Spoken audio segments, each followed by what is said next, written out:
This is going to be like a new format. Yung mga UAAP videos mahiging parang check-up lang.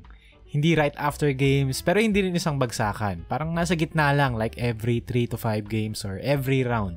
Kakamustahin lang natin yung mga teams or mga players na gusto kong i-cover. And sa dulo ng video, magbibigay ako ng reseta. Sa video na to, Ateneo. As of writing this video, 1 and 2 ang record after 3 games. Simulan muna natin sa basic stats. For context lang, matapos ang 3 games ng Ateneo, they shot the ball poorly, shooting only 35.1% from the field. Very uncharacteristic. So, napaisip ako bigla na bakit kaya ganon? Based sa mga findings ko, merong 3 sintomas sa early struggles ng Ateneo. 1. Redundancy. 2. Shot creation. And 3. Indecision. For redundancy, okay, medyo harsh yung word, pero trust me, hindi ko siya minimean na maging harsh. Yung roster kasi ng Ateneo, it seems like talent-wise, meron eh. Size, okay din. Athleticism, pwede na. Pero yung hinahanap ko siguro ay yung mga players na kayang magsolo. And yes, kapag Tab Baldwin team, alam naman nating lahat, ball movement, pasahan, at motion. Pero minsan, you still need players na kahit hindi perfect execution, makakagawa ng paraan. Makakapag-solo minsan. Paminsan-minsan okay yung ganun kasi nakakapag-improve sila on the fly kasi hindi naman lahat ng bagay kahit i-execute mo mangyayari kung paano mo siya in-envision. Yung mga player na ganun sa Ateneo, pinakamalapit na nakikita ko ay si Chris Kun. Kaso nga lang medyo inconsistent.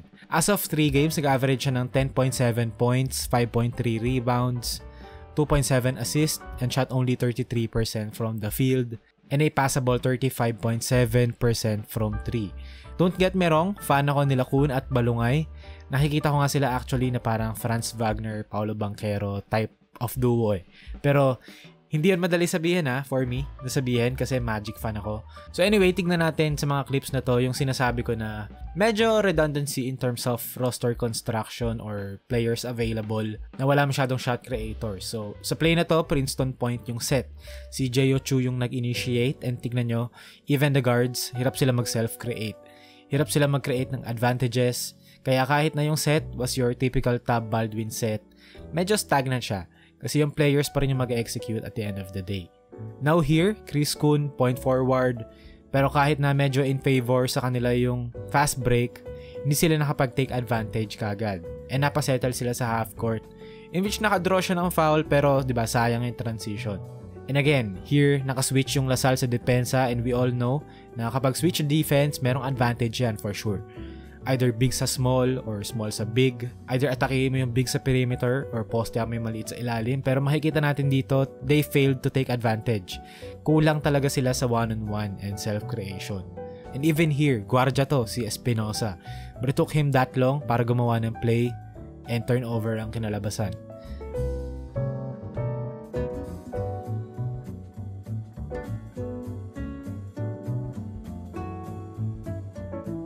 Isa pa dito, switching defense by NU. Ang tagal bago na-recognize na si Steve Nash yung tao ni Balungay. And even si Balungay nahirapan mag-take advantage and yung drive niya, yung driving lane, hindi papunta sa basket. But anyway, yung roster ng Ateneo, may talent. Okay, talent-filled roster siya. But yung skills kasi nilang lahat parang pare-pareha siya. And it's really up to the system na i-elevate yung skills nila. Nagtatakbo sila ng mga interesting na sets to compensate dun sa lack of creation ng mga players. But ang medyo pumapatay ng konti yung lack of decisiveness ng mga players. Medyo nagiging slow and predictable yung sets kahit na complex siya and technically dapat mahirap bantayan. Pero itong isang set na to, nagustuhan ko talaga siya nung nakita ko. The play starts off with a pin down. Tapos merong floppy para sa shooter. After that, magsho-show yung opposite big sa may elbow area. Sa play na to, instead na mag-flash si Amo sa elbow, inangat niya hanggang 3-point line na tumira siya. Pero minsan yung floppy, enough na yon. Kapag open shot, kagaya dito, diba, kunin mo na yon. Pero after ng floppy option, makikita natin dito, magfa-flash ulit yung opposite big papunta sa may elbow. And then high post, split action. Sa play na to, nag-set ng backpick si Amos na after no, nalibre siya para sa 3-pointer kasi nalito yung defense kung magsiswitch ba sila o hindi. Kasi kung ikaw yung kalaban, ayaw mo nga naman na yung big man mo mapunta sa perimeter. So, i-switch mo na lang yun. Same with display. Though dito, bad shot selection, I think kaya pa to maging empty side 2-man game if gugustuhin. Pero available din tong tira na to if ever na malibre.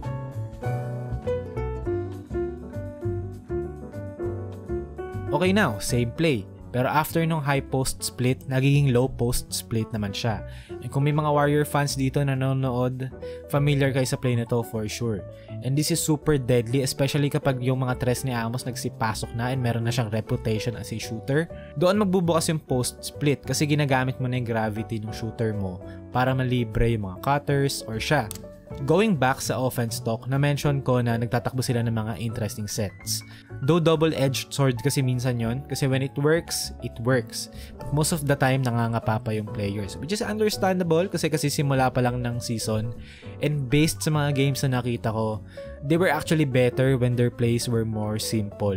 Simple stuff executed well is always better than complex stuff executed poorly.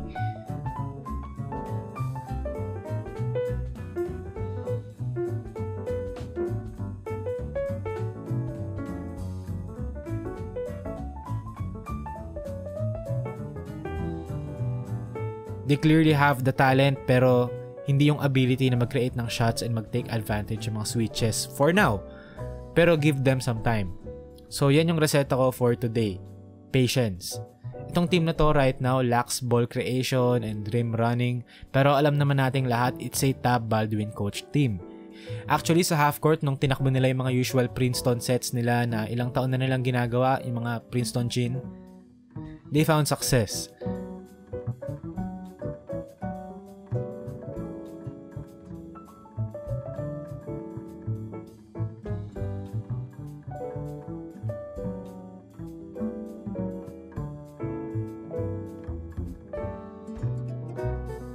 Pero we also have to consider na kahit sila, medyo aware naman sila na rebuilding season or round ito.